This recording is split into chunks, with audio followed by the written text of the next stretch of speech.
In our headlines tonight, Prime Minister Motley signs a $75 million policy-based loan from the CDB. Private waste haulers to be contracted to collect yard waste. A new establishment expected to rekindle life on Roebuck Street. And coming up in sports, Shea Hope breaks into the ICC Top 10 rankings. Broadcasting from our studios in the Pine St. Michael, this is CBC Newsnight, starting now.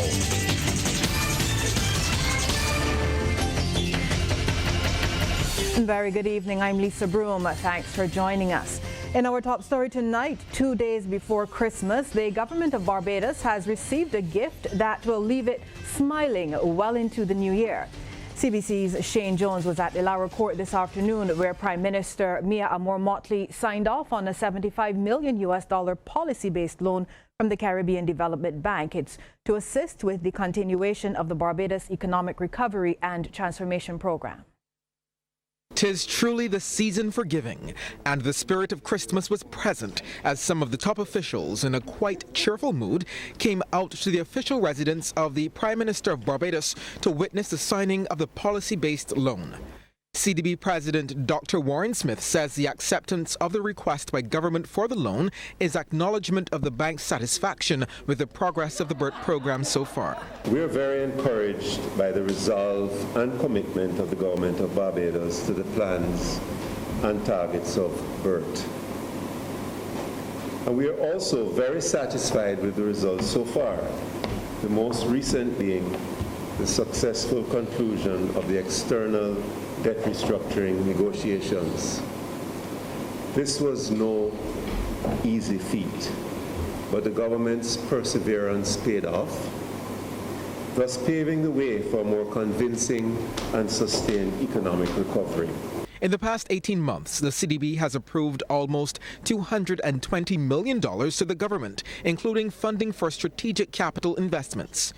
Prime Minister Motley says while government is staying the course in its commitment to reform, the road has been difficult for both government as well as the people of Barbados.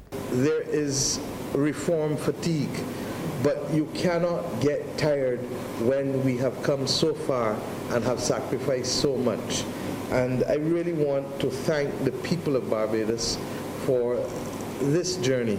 This journey would not have been possible without their patience, without their tolerance, without their sacrifice.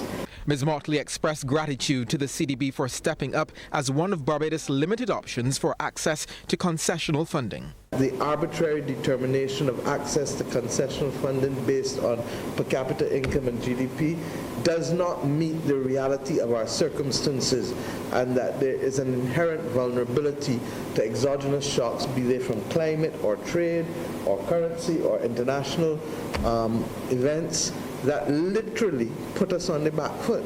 And to begin to believe that you can leave a small state alone against the vagaries of all of these international challenges by reason of the computation of an arbitrary mechanism that bears no relationship to reality continues to be one of the injustices of the 21st century inherited from our independence days. Now, this is the second of 4 proposed loans totaling $225 million that the CDB has approved to directly support government's reform program. Board approval in the next 2 rounds will be contingent on government's demonstration of sustained commitment to the reform agenda and targets. Shane Jones, CBC News. Thanks, Shane. And joining us live now to expand a bit more on this loan and what exactly it means for the country going into the new year is Minister of Economic Affairs and Investment, Marcia Cattle. Minister Cattle, thanks for joining us. Good evening. So let's talk now first. Let's start about what exactly makes this loan different. You talked about it being a policy-based loan. So explain that for us. A policy-based loan is really general budget support. It is money that is given to a country to use in whatever way the country sees fit. So it can be used for any government expenditure, and this one, for example, will be used to help finance the 30 electric buses. It will be used for more garbage trucks and so on. The government makes a decision on how that money is used. But what is important to know about this kind of lending, it is that it is only given, and you said a gift, it does have to be repaid, and I'll come to that. But it is only given when a country has proven a credible and sustainable mix of policies. And that's one of the reasons, quite frankly, that we weren't able to access this kind of very flexible financing before. The other very important part of it is that it is low interest lending.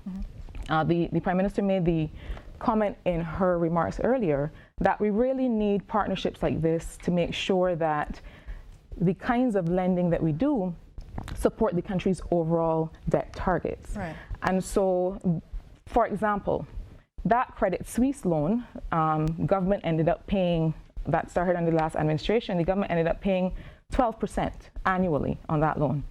Loans like this, this one, for example, is less than 5%. And so it's part of a sustainable debt strategy that the country has been able to demonstrate to the international financial institutions. Now, how long would it take to negotiate a loan like this? What goes into it? Well, quite a bit of work. It took us, the team, some months, both on our side and on the CDB side. And, you know, this kind of lending, this particular loan, is quite unprecedented. You won't find a policy mix of this kind, and I'll tell you what I mean. Most policy-based lending tends to look at the fiscal. And when we got together with the colleagues at the bank, what we said was the Barbados Economic Recovery and Transformation Plan is not just about recovery. It is about transformation. And so while this loan is really about policy actions under three broad headings, the fiscal, support to the business climate, so the doing business environment, but very importantly, the social. So you have as the actions that government has had to link to this lending. So when we show policy commitments under these areas, that unlocks the spending. So you have everything from the inclusion of natural disaster clauses in our debt restructuring to the fact that we've been able to reduce the debt from 176% to 115% by the end of this year. That has been important. But equally important, and probably more so, are initiatives that support people's productive capacity. There are initiatives included here that support people's ability to take part in the economy, because there are all kinds of reasons that people can't take advantage of some of the policies that we might bring on stream. So your Job Start Plus program that we've just rolled out, the National Training Initiative, which is a huge investment in social expenditures. These are also part of what unlocks this lending. I wanted to get quickly, we don't have a lot more time, but what you talked about doing business and the ease of doing business. We know that that has been a bugbear for a long time. So how is this money going to be applied so that that becomes easier? Well, the thing about policy-based lending is that it's different from investment loans in that the government uses it in ways that government sees fit to carry out the transformation agenda.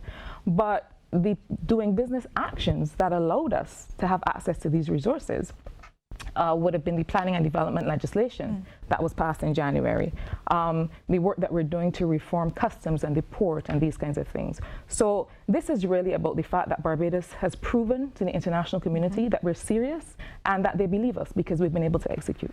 Thank you very much. Thank you. Minister in the Ministry of Economic Affairs and Investment, Marcia Cattle, they're talking to us about the $75 million US dollar loan that Barbados has just got from the CDB, the Caribbean Development Bank. Thank you very much. Thank you too.